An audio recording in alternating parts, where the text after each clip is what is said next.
감사절이죠. 감사절에 특별히 범사에 감사하는 믿음이 하나님을 기쁘시게 합니다. 우리가 경험하는 것처럼 감사는 쉬운 게 아니잖아요. 예수님께서 나병 환자 10명을 고치셨는데 예수님께 와서 감사한 사람은 딱 한 사람뿐이었어요. 감사하는 느낌을 가졌다고 감사하는 건 아니잖아요. 감사는 받은 걸 받았다고 말하는 거예요. 어려운 게 아닌데 하나님께 받은 은혜, 그 은혜를 생각하면서 감사하는 것인데 10명 가운데 한 명만 예수님께 가서 감사했다는 거죠. 그것도 사마리아 사람이. 우리가 경험하는 것처럼 원망하고 불평하는 것은 쉽죠. 그리고 힘들지 않아요. 훈련이 필요 없어요.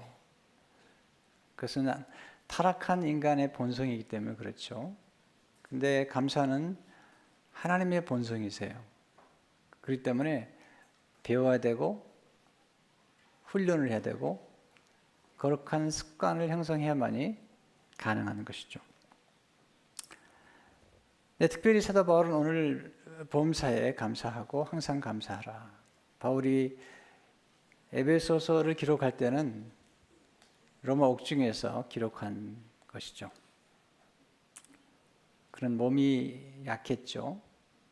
육체에 가시가 있어서 몸이 병들었고 많은 고난을 겪었기 때문에 인생이 힘들었던 것인데 그는 그 감옥에서 범사에 감사하고 항상 감사하면서 에베소 교인들에게 권면하죠. 에베소 5장 10절에 보니까 범사에 우리 주 예수 그리스도의 이름으로 항상 하나님 아버지 하나님께 감사하며 범사에 예수 그리스도 이름으로 항상 아버지 하나님께 감사하라. 이게 가능할까요? 네, 바울을 보니까 가능하다는 사실을 알게 되죠.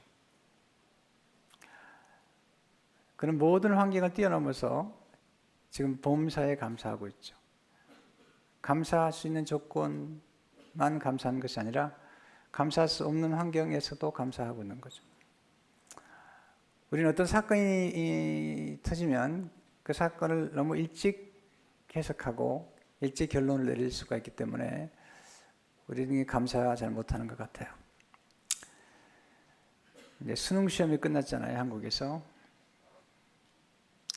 수능 시험이 끝나면 수능 시험의 결과에 만족하지 못한 어린 청년들이, 어린 학생들이 많이 비관하고 자살하고 맙니다. 작년 한 해 동안 그냥 1년에 수능 검사가 끝난 후에 그 결과 때문에 자살하는 수가 245명. 한 해에. 올해는 얼마나 많은 아이들이 수능 검사 때문에 스스로 목숨을 끊을지.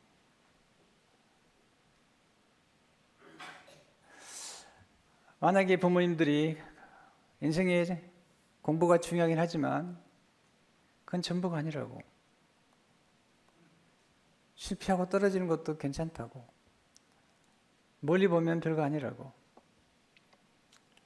오히려 떨어지는 것이 우리를 겸손하게 만들고 그리고 우리 삶 속에 더 소중한 성품을 형성할 수 있다고 만약에 가르쳐 준다면 그리고 가르쳐 줬다면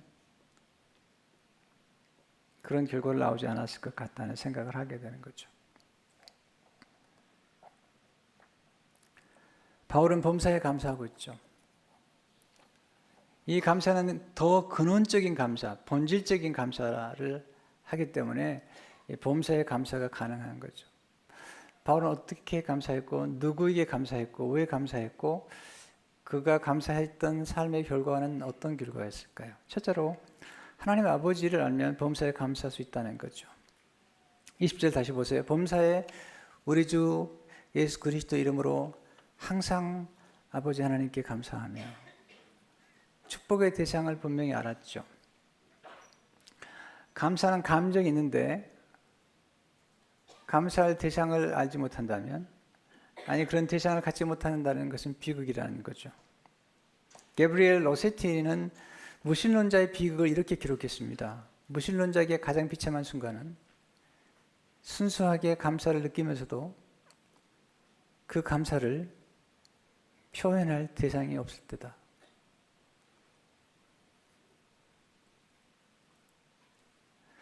바울은 하나님 아버지께 감사하라.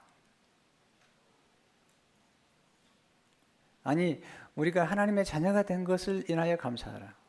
모든 걸 떠나서 하나님의 자녀가 됐다는 것 자체만으로도 감사할 수 있다는 거죠.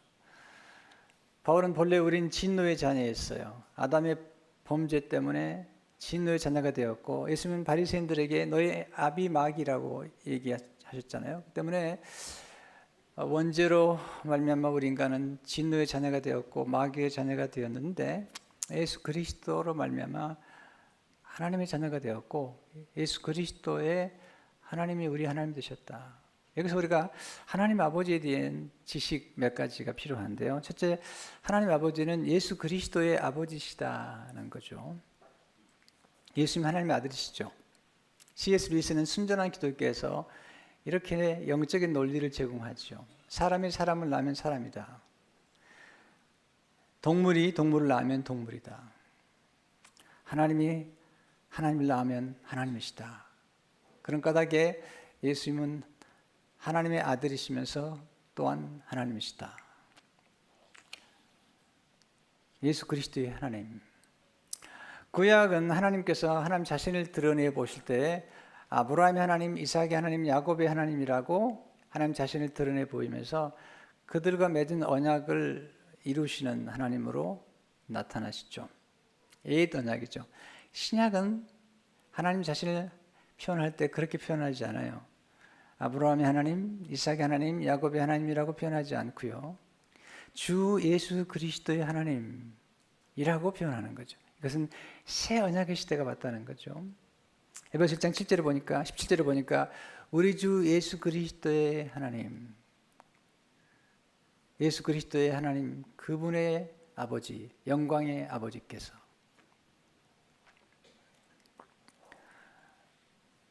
하나님 아버지는 예수 그리스도의 아버지뿐만 아니라 예수 그리스도를 믿음으로 말미암아 우리가 하나님의 자녀가 되었고 하나님 아버지가 우리 아버지가 되었다는 거죠. 예수님 부활하신 다음에 마리아에게 제자들에게 가서 부활의 소식을 전하라고 할 때 주셨던 메시지가 제게는 큰 충격으로 다가왔어요. 신학대학 다닐 때도 아니고요. 제가 무슨 신학적인 지식이 있었던 것도 아니고 뭐 교리에 대한 깊은 이해가 있었던 건 아니지만 예수 믿고 나서 읽었던 성경 말씀 가운데 요한복음 20장 17절의 말씀이 제게는 큰 울림으로 다가왔죠. 너는 내 형제들에게 가서, 예수님께서 제자들을 형제들이라고 불렀어요. 자기를 배신하고 그리고 자기를 부인했던 제자들에게, 내 형제들에게 My brothers 가서 이르되 내가 내 아버지 곧 너희 아버지, 내 하나님 곧 너희 하나님께로 올라간다 하라. 예수 그리스도의 하나님이 우리 하나님이 되셨고 예수 그리스도 아버지가 우리 아버지가 되셨다는 것보다도 더 큰 은혜가 뭐 없죠. 여기서 그렇다면 우리가 하나님의 자녀가 되었다는, 하나님 아버지가 우리 아버지가 되시고 하나님의 자녀가 되었다는 그 자녀의 권세, 그 자녀의 특권이 뭘까요? 여기서 배우는 두 번째 교훈이죠. 하나님 아버지는 예수님 안에서 모든 신령한 복을 우리에게 주셨다는 거예요. 우리 모두에게 차별 없는 복이 있는데 신령한 복이죠. 에베소 1장 3절을 보니까 찬송하리로다. 하나님 곧 우리 주 예수 그리스도의 아버지께서 그리스도 안에서 하늘에 속한 모든 신령한 복을 우리에게 주시되, 이것은 환경을 초월한 복이잖아요. 하나님 아버지를 우리에게 가장 잘 보여주신 분은 예수님이시죠. 그 예수님께서 하나님이 어떤 분이신가? 마태복음 7장 11절에서 이렇게 말씀하시죠. 너희가 악한 자라도 좋은 곳으로 자식의 주줄 알거든 하물며 하늘에 계신 너희 아버지께서 구원한 자에게 좋은 곳으로 주시 않겠느냐. 네. 아들도 아끼지 아니하시고 주신 하나님께서 우리가 구하는 것을 좋은 것을 주시지 않겠냐고 말씀하시죠. 세 번째, 하나님 아버지는 모든 것을 합력하여 선을 이루시기 때문에 우리가 범사에 감사할 수 있죠. 바울은 지금 옥중에 있습니다. 쇠사슬에 매여 있죠. 에베소 6장 20절에 보니까 이 일을 위하여 내가 쇠사슬에 매인 사신이 된 것은 나로 이 일에 당연히 할 말을 담대히 하게 하려 하심이라. 쇠사슬에 매여 있는데요, 그는 담대히 말하려고 하는 게 있는데 그것은 예수 그리스도의 복음이죠. 어떻게 그가 범사에 감사할 수 있을까요? 우리가 범사라는 것은 축복된 사건만이 아니라 실패, 상실, 질병, 시련, 인생에 찾아오는 여러 가지 질병과 상상할 수 없는 사건들이 찾아온다 하더라도 오해를 받고 모욕을 당하고, 그런데도 불구하고 바울은 감사하라는 거죠. 왜? 그 감사해야 될 이유가 있는데 그 이유를 로마서 8장 18절에서 이렇게 말씀하고 있죠. 우리가 알거니와 하나님을 사랑하는 자, 곧 그의 뜻대로 부르심 입은 자들에게는 모든 것이 합력하여 선을 이루니라. 모든 것이, 합력한다는 말에서 시너지가 나왔죠. 시너지. 모든 것이 합력해서 선을 이룬다. 그럼 하나님에서 합력하여 선을 이룬다는 게 뭘 의미할까요? 여러분, 이런 오해를 하시면 안 됩니다. 모든 것을 합력해서 내가 부자가 되겠구나, 그런 얘기 하는 게 아니에요. 네, 그런 얘기 하는 게 아니에요. 성경에서 말하는 합력하여 선을 이룬다는 것은 두 가지로 압축할 수 있는데, 하나님의 사명을 이루는 거예요. 하나님의 사명을. 또 하나는 예수 그리스도의 형상을 닮아가는 거예요. 바울은 그가 옥중에 있지만 그의 사명, 그리스도의 복음을 전하는 사명이 진보가 되었다. 빌립보서 1장 12절 13절을 보게 되면, 형제들아 내가 당한 일에 도리어 복음 전파에 진전이 된 줄을 너희가 알기를 원하노라. 이러므로 나의 매임이 그리스도 안에서 모든 시대 안과 그 밖에 모든 사람에게 나타났으니. 사명을 이루는 것, 그리고 그가 예수 그리스도의 모습을 닮아가는 거죠. 언제 우리 인격이 좀 성숙해지는 거죠 도대체? 여러분, 고난이 없으면, 고통이 없으면 우리 인격은 성숙해지지 않아요. 사람이 잘 변화되지 않는데 그나마 언제 변화되죠? 네, 실패와 질병과 고난, 이것들이 우리를 만들어가는 건데, 하나님이 이 모든 것을 합력해서 하나님의 삶을 이루고, 그리고 예수 그리스도의 모습을 닮아가도록 이루시기 때문에 범사에 감사할 수 있다는 거죠. 둘째, 예수 그리스도 이름을 인해 범사에 감사할 수 있다는 거죠. 20절에 보면 범사에 우리 주 예수 그리스도의 이름으로 항상 아버지 하나님께 감사하며, 우리가 감사할 수 있는 가장 중요한 근거는 예수의 이름이죠. 하나님의 이름. 하나님의 이름은 곧 하나님을 의미하죠. 예수님을 통해서 하나님의 자녀가 되었기 때문에, 예수님을 통해서 성령님을 받을 수 있었기 때문에. 예수님이 우리에게 이루신 게 뭘까요? 첫째, 예수님의 피로 우리는 죄 사함을 받았습니다. 에베소 1장 7절에 보니까 우리는 그리스도 안에서 그의 은혜의 풍성함을 따라 그의 피로 말미암아 속량 곧 죄 사함을 받았느니라. 하나님 우리에게 이루신 구원 가운데 예수 그리스도를 통해서 이루신 구원은 큰 구원이죠. 엄청난 구원이죠. 이 구원이라는 단어가 얼마나 큰지 몰라요. 그 속에 담긴 축복이 얼마나 엄청난지를 모르죠. 여러분, 알면 알수록 놀라운 거죠.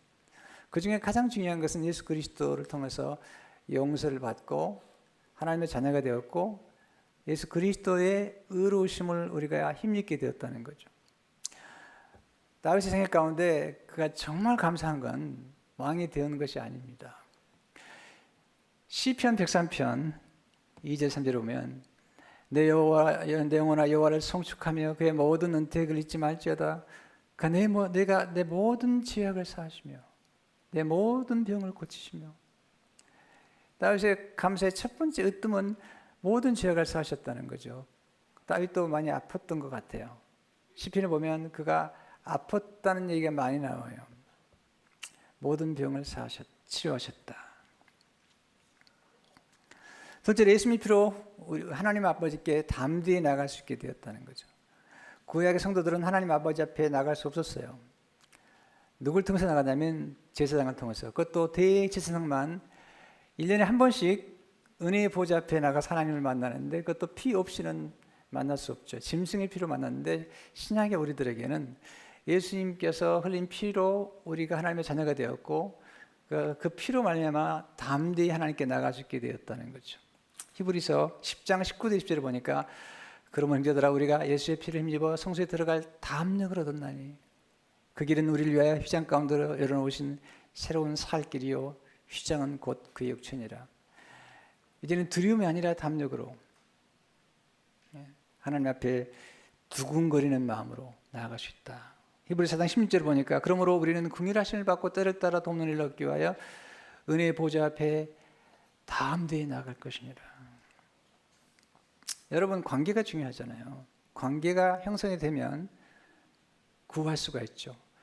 여러분 자녀가 부모와의 관계 때문에 무엇인지 구하잖아요. 그리고 그 관계 때문에 부모는 자녀에게 모든 좋은 걸 다 주고 싶어 하죠. 여러분 여러분이 가진 좋은 걸 주려고 할 때 어떤 사람에게 주려고 할 때 관계가 없이 주잖아요. 의심합니다. 네, 잘 받지도 않고요. 하나님은 우리의 모든 걸 주기 원하시는데 관계 때문에 관계. 그래서 우리에게 기도할 수 있는 길이 열린 거죠.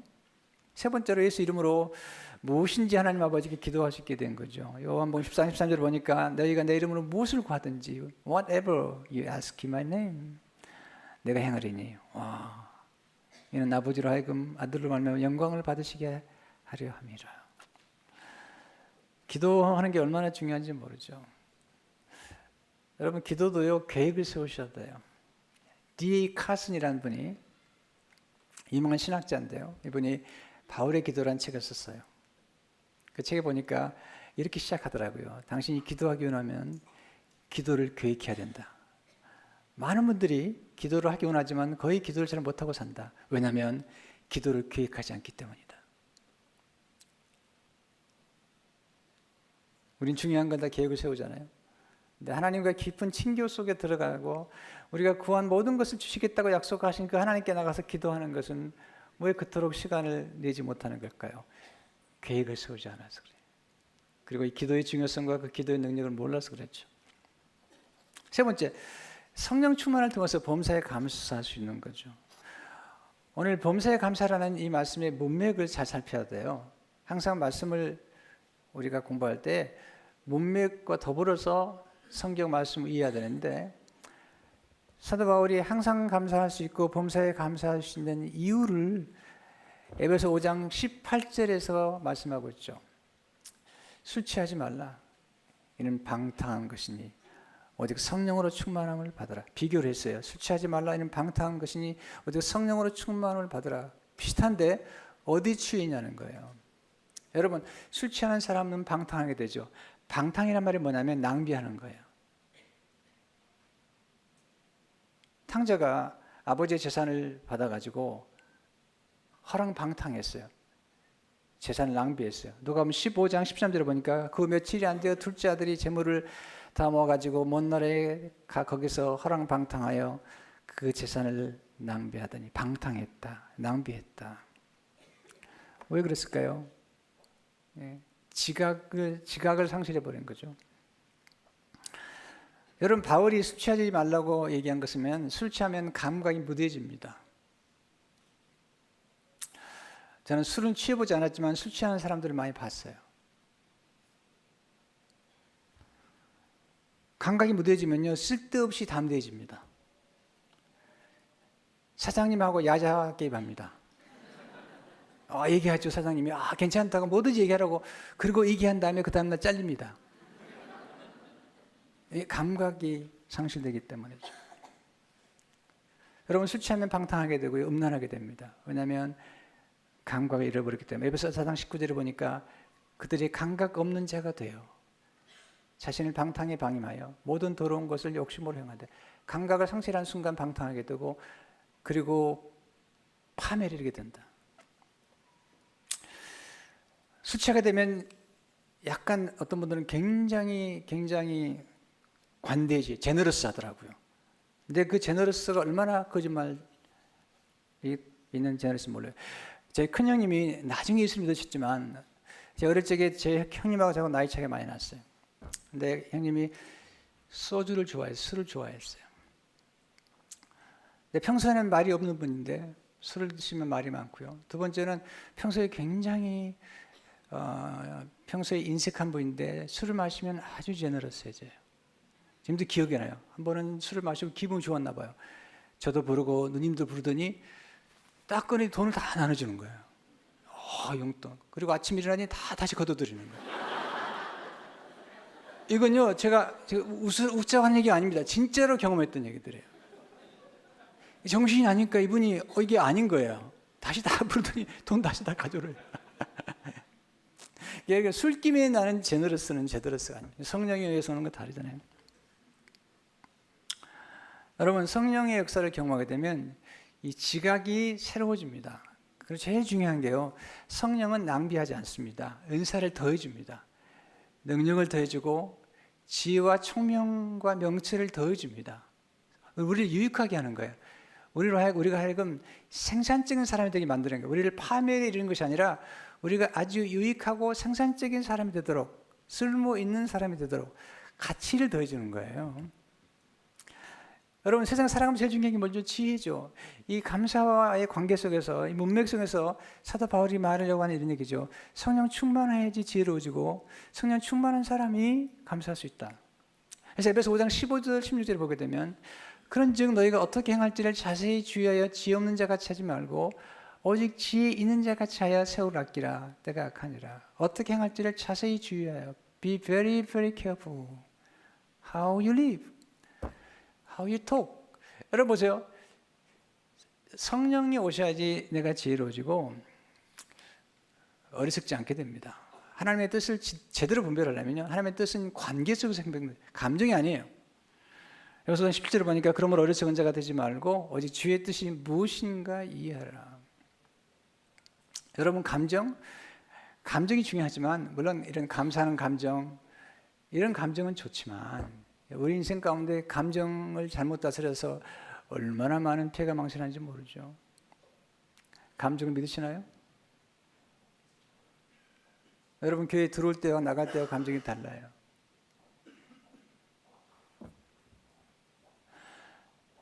하나님께서 우리에게 주신 가장 놀라운 은사 중 하나는 지각이죠. 깨달음. 우리 머리를 쓰도록 이 지각을 사용함으로 분별력을 가지고 지혜를 얻도록 하신 거거든요. 성령께서 오시면 많은 좋은 자원들을 우리에게 보여주시거든요. 제가 살아보니까 지혜 중에 지혜는 신중함이죠. Be very careful how you think, what you think. 여러분, 우리가 정말로 지혜로운 사람은 신중한 사람이죠. 충동적인 사람에게요.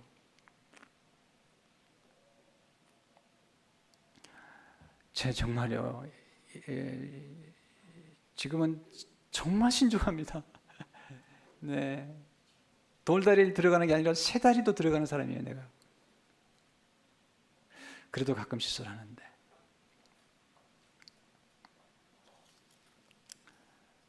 네, 신중한 사람이 좋은 거예요. 결과가 좋습니다. 성령의 9가지 열매 가운데 가장 마지막 열매는 절제입니다. self control. 네.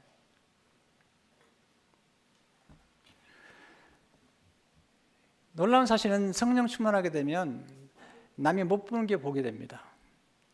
심지어는 우리 삶 가운데 나쁜 것처럼 느껴졌던 것 속에서 좋은 걸 발견합니다. 이게 성명의 시인이 사실 뇌성마비로 엄청난 고통 중에 하나님께 받은 시, 네, 이렇게 고백하더라고요. 어릴 적에 태어났는데 하룻밤 숨을 잘 못 쉬었는데 그것 때문에 뇌성마비가 된 거예요. 고통 속에 살았습니다. 근데 17세에 하나님 만난 거예요. 초등학교에 문턱도 못 가본 분이에요. 근데 성령을 받았어요. 성령께서 시를 불러주셨어요. 시를 받아 적으셨대요, 그냥. 그 시가 깨달음으로서 온 시죠. 오늘 우리가 불렀던 찬양이죠. 공평하신 하나님. 나라는 제목으로 쓴 시인데 수많은 사람들이 찬양했잖아요. 제가 읽어드릴게요. 나 가진 재물 없으나 나 남이 가진 지식 없으나 나 남에게는 건강이 있지 않으나 나 남이 갖고 있지 않은 것 가졌으니 나 남이 보지 못한 것을 보았고 나 남이 듣지 못한 음성 들었으며 나 남이 받지 못한 사랑받았고 나 남이 모르는 것 깨달았네. 이 가다면은 그냥 읽을 수가 없어요. 공평하신 하나님이 나 남이 가진 건 나 없지만 나 남이 없는 것을 갖게 하셨네.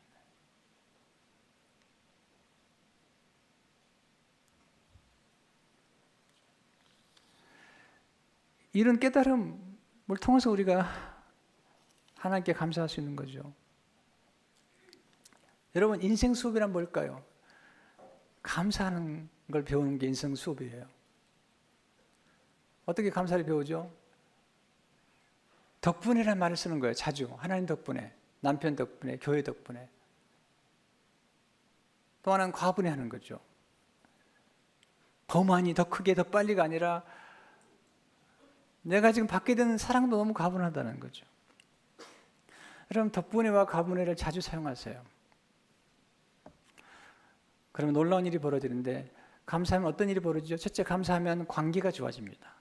불평하면 관계가 좋아지지 않습니다. 감사하면 감동을 주죠. 두 번째, 감사하면 기적을 경험하게 됩니다. 예수님께서 기적을 이길 때마다 감사하셨거든요. 지금도 기적은 계속되거든요. 여러분, 기적을 경험하시기 바랍니다. 기적의 주인공이 되시기 바랍니다. 감사해 보세요. 그리고 어떤 기적이 일어나는지 바라보시라고요. 세 번째, 감사하면 인생 역전을 경험하게 되죠. 다니엘이 사자굴로 들어가잖아요. 감사했거든요. 거기서 역전의 드라마가 만들어지거든요. 네 번째, 감사하면 좋은 것을 바라본 눈이 열려 행복해집니다. 불평은 왜 불평하는 거죠? 자꾸 나쁜 게 들어오는 거예요. 그래서 원망하는 거예요. 그런데 눈이 열리면 자꾸 좋은 게 보이는 거예요. 그래서 감사하게 되는 거예요. 심지어는 우리 사건 가운데서 이건 정말 불행하다고 생각하는 사건까지도 눈을 열어보니까 너무 감사하는 거죠. 오늘 이 말씀을 전하려고 앉아있는데 제 인생의 과거의 인생이 드라마처럼 스쳐가는데 그중에 몇 장면들이 떠올랐어요. 그중에 한 장면이 뭐냐면 89년에 교회를 개척하고 그리고 이글락에 있는 교회를 빌려서 목회를 하는데 교회가 정말 성장하지 않는 거죠. 그래도 정말 하나님을 조금 잘하는데 그 교회를 빌려본 지 한 3년, 4년 됐을 무렵에 미국 교회 목사님과 식사를 하는데 어느 날 봉투를 하나 내주더라고요. 목사님, 이제 교회를 비워주십시오. 그 편지를 받아 집에서 열어보는데 하늘이 무너지는 것 같더라고요. 하늘이 노랗더라고요. 아니, 교인들 이제 한 100여 명 겨우 이제 넘어가는데 이 교인들이 어디로 나가지? 그렇지만 감사한 건 미국 교회가 6개월 정도의 기간을 주더라고요. 참 고맙죠. 다음 달 나가라는 것이 아니라 6개월 시간을 줬어요. 근데 그 가운데 하나님이 파사데나로 옮기셨고 파사데나에 가서 거기서 한 7분 거리 된 곳에 건물을 마련해 주셔가지고 놀라운 경험을 했어요. 그때는 참 이런 슬픈 일이 내게 찾아왔나 그랬는데 지금 돌이켜보니까 미국 교회가 나를 나가라고 했던 그 사건이 얼마나 놀라운 축복이 됐는지.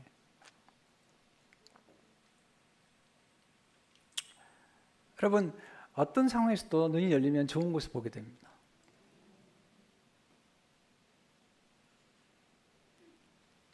제 삶에 굵은 점들이 몇 가지 있는데 그 굵은 점들이 제 생애 가운데는 굉장히 어려운 시련의 시간들이었는데 바로 그 시련의 순간 가운데 하나님 찾아오셨고 거기서 새로운 만남, 새로운 꿈들이 열리기 시작했어요. 돌이켜보면 그 사건들이 나의 삶에도 부여하게 만들었다는 것을 경험하게 되죠. 여러분, 범사에 감사하기 위해서는 거듭 성령 충만을 받으셔야 돼요. 여러분, 성령의 인치심은 딱 한 번으로 끝나요. 인치심. 하나님이 예수 믿으면 십자가로 우리를 인쳐주고 넌 내 거야 이런 거죠. 에베소 1장 19절에 보면 그 안에서 너도 진리의 말씀 곧 너희의 구원의 복음을 듣고 그 안에서 또한 믿어 약속의 성령으로 인치심을 받았으니. 인치심이라는 게 굉장히 중요하거든요. 이것은 수동적이에요. 우리가 인치는 게 아니에요. 인침 받는 거죠. 인치심은 이런 거죠. 소유와 관련되어 있습니다. 네, 하나님 거라는 거예요. 인치심은 보증이죠. 하나님이 보증한다는 거예요. Made in USA, Made in Jesus. 하나님이 보증하신다는 거예요.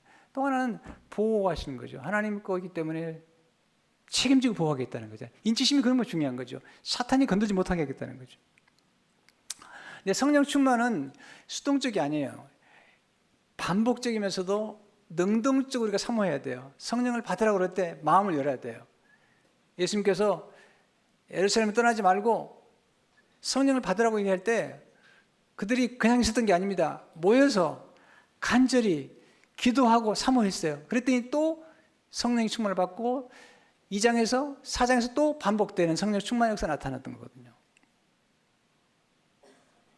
이걸 잘 깨달아야 돼요. 그럼 어떻게 성령 충만을 반복해서 받을 수 있겠는가? 첫째로 성령님이 우리 안에 거하고 계심을 늘 인식해야 돼요. 우리가 예수 믿는 순간 성령이 우리 안에 들어오셨어요. 사도 바울이 고린도서 10절의 말씀을 잘 보시면 이렇게 말씀합니다. 너희는 너희가 하나님의 선지인 것과 하나님의 성령이 너희 안에 계시는 것을 알지 못하느냐. 인식하는 게 필요해요. 우리 안에 성령이 계시다. 여러분이 가진 어떤 것이든지 간에요. 인식하지 못하면 그게 얼마나 좋은지를 몰라요. 전체 몸이 좀 약하게 태어난 건 분명한 것 같고요. 그 다음에 목소리가 크질 않아요. 목소리가 좀 가볍고 말도 좀 빠르고. 그래서 어머님이 제가 목사가 되기로 한 다음에 기도를 많이 하셨어요. 왜냐하면 목소리가 너무 가볍고 소리도 크지 않고 또 말도 너무 빠르고 발음도 정확하지 않고 늘 그래서 어머니가 기도를 참 많이 하셨어요. 근데 수년 전에 오래전에 어떤 분이 저를 만나더니 목사님 목소리가 너무 좋다는 거예요. 이게 무슨 얘기를 하나. 근데 이런 얘기를 하면 목사님 목소리가 아주 좋은 건 아니고 은혜스럽다는 거예요. 목사의 목소리가 좋을 필요가 뭐 있어. 은혜스러우면 되죠. 근데 또 한 장모님이 제 찬양을 들으시더니 너무너무 좋다는 거예요. 그래가지고 제가 노래 부른 걸 녹음해가지고 CD를 2장이나 만들었어요. 그러니까 그렇게 얘기해 주니까 제가 노래 부를 때 약간 노래가 달라져요. 인식하니까. 거기다가 어떤 분이 제가 부른 찬양을 틀어놓고 기도하다가 방언을 받은 거예요. 별로 좋아하지 않으시네. 하여튼 여러분 남이 잘 되는 꼴을 못 보는 거야. 제가 무슨 말씀이냐면 인식하는 게 중요하다는 거예요. 성령님이 내 안에 거시다는 것을 인식하는 순간 이건 스토리가 달라집니다. 두 번째는 성령님과 친교 시간을 가지라는 거예요. 왜냐하면 성령 인격자이기 때문에 자꾸 대화하라는 거예요. 우리가 서로 대화하는 것처럼 하나님께 대화하는 것처럼 성령님께 자꾸 대화하면 성령 우리 안에서 역사하시는 거죠. 세 번째는 하나님의 말씀 묵상할 때 성령 충만을 경험하는 거예요. 왜냐하면 성경은 하나님의 성령이 감동을 했기 때문에 우리가 성경을 딱 펴는 순간 이게 문자로 된 성경인데 우리가 딱 펴고 어떤 성경 한 부분을 읽기 시작하는 순간 관심을 갖기 시작하는 순간 성령이 오셔가지고 우리가 함께 성경을 열어주는 거예요. 자 보세요. 이건 지금 문자로 돼 있는데 성경을 펴서 성령을 의지하면서 기도하면서 성령이 보기 시작하잖아요. 그럼 성령님이 눈을 열어주면서 성령님을 통해서 말씀을 깨닫게 해주시는 거예요. 그래서 사도 바울이 성령 충만을 그리스도의 말씀의 충만이라고 얘기했거든요. 에베소서와 고린도서는 쌍둥이 서신이에요. 비슷한 게 맞아요. 그래서 쌍둥이 서신이라고 그러는데 에베소서 18절의 말씀이 고린도서 3장 16절과 비슷해요. 딱 한 가지 다른데 18절은 성령 충만이고 고린도서 3장 10절은 그리스도의 말씀이 충만한 거죠. 고린도서 3장 10절은 그리스도의 말씀이 너희 속에 풍성히 거하여 모든 지혜로 피차 가르치면 이게 보세요. 이 말씀이 연결되어 있는데 하나님의 말씀을 우리가 묵상하고 읽다 보면은 그때 성령의 감동을 받게 되고요. 이전에 깨닫지 못했던 것들을 확 깨닫게 되는 거예요. 왜냐하면 이게 이제 거룩한 독서라고 그러는데요. 우리가 하나님의 말씀에 관심을 가지고 그리고 성령을 의지하게 되는 순간 이 문자로 되어 있는 하나님의 말씀이 살아서 움직이는 운동력인 말씀으로 역사하기 시작하는 거죠.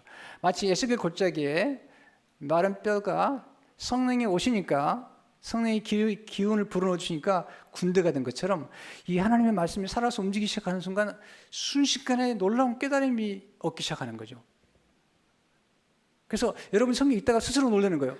내가 어떻게 깨닫게 됐지? 성령이 역사하신 거잖아요. 네 번째, 신령한 노래를 부를 때 성령 충만을 경험하게 되는 거죠. 에베소서 19절을 보게 되면 시와 찬송과 신령한 노래들로 서로 화답하며 너희의 마음으로 주께 노래하며 찬송하며. 여러분, 저는 참 실험을 많이 해봅니다. 실험. 그래서 어떤 노래를 부를 때 내 영혼 깊은 곳에서부터 기쁨이 오는지. 저는 이제 유행가도 불러보거든요. 근데 유행가를 부를 때 느낌하고, 그 다음에 좋은 가곡이나 동요를 부를 때 느낌하고, 찬송을 부를 때 느낌이, 영적인 느낌이 너무 다른 거예요. 그 양희은 씨가 부른 아침 이슬, 그 노래 참 저도 좋아하거든요. 또 우리 하덕기 교수가 불렀던 한기령, 이거 너무 좋아하죠. 근데 참 놀라운 건요, 그런 노래를 들으면 정서적으로 느낌이 좋아요. 정서적으로.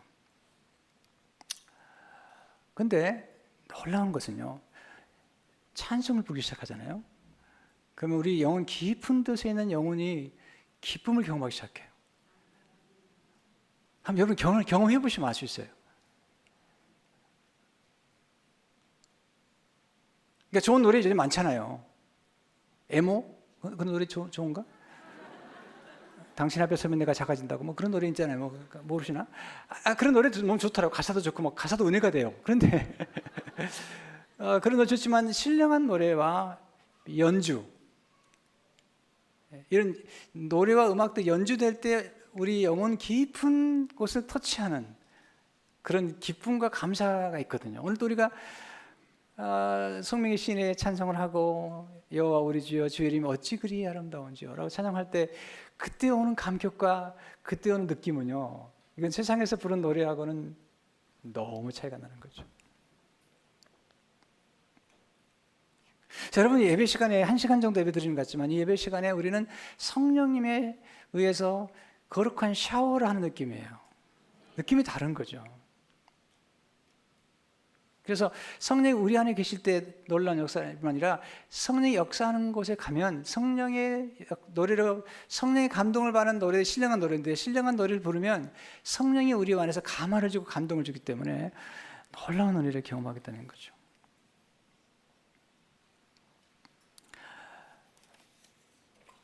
여러분, 성령 충만 받으시길 축원합니다. 이게 성령이 역사하게 되면 놀라운 감격이 있고 자꾸 성경을 읽고 싶고 기도하고 싶고 찬송하고 싶거든요. 그리고 범사에 감사하고 싶은 마음이 생기는 거죠. 오늘 감사절인데요, 여러분 생일 가운데 한 해를 돌이켜 보시면서 감사할 뿐만 아니라 우리 인생 가운데서 이건 정말 억울한 일이야, 이건 정말 슬픈 일이라고 생각했던 사건들이 어떻게 하나님의 손에서 우리 삶의 반전을 이루었나 생각하면서 감사하시고, 근원적인 감사, 하나님 아버지께 감사, 예수 그리스도로 말미암아 감사하고 성령님을 통해서 감사하는 우리 모두가 되시길 주의 이름으로 축원합니다. 하나님 감사합니다. 주의 말씀으로 우리를 권면해 주시고 깨우쳐 주신 것을 감사합니다. 우리를 구원하신 예수 그리스도의 놀라우신 은혜, 그리고 진노의 자녀였던 우리를 하나님의 자녀로 삼으신 그 놀라운 은혜 뿐만 아니라 우리 안에 악한 영이 사라지고 성령의 감동을 받아 지혜롭고 총명하고 하나님의 계시를 따라 살 수 있도록 도와주신 그 은혜를 감사하며, 이 감사의 계절에 하나님께 영광, 그리고 하나님께 감사, 또 우리에게 은혜를 베풀어 주신 분들에 대한 감사, 귀한 감사의 계절이 되게 하옵소서. 예수님 이름으로 기도합니다.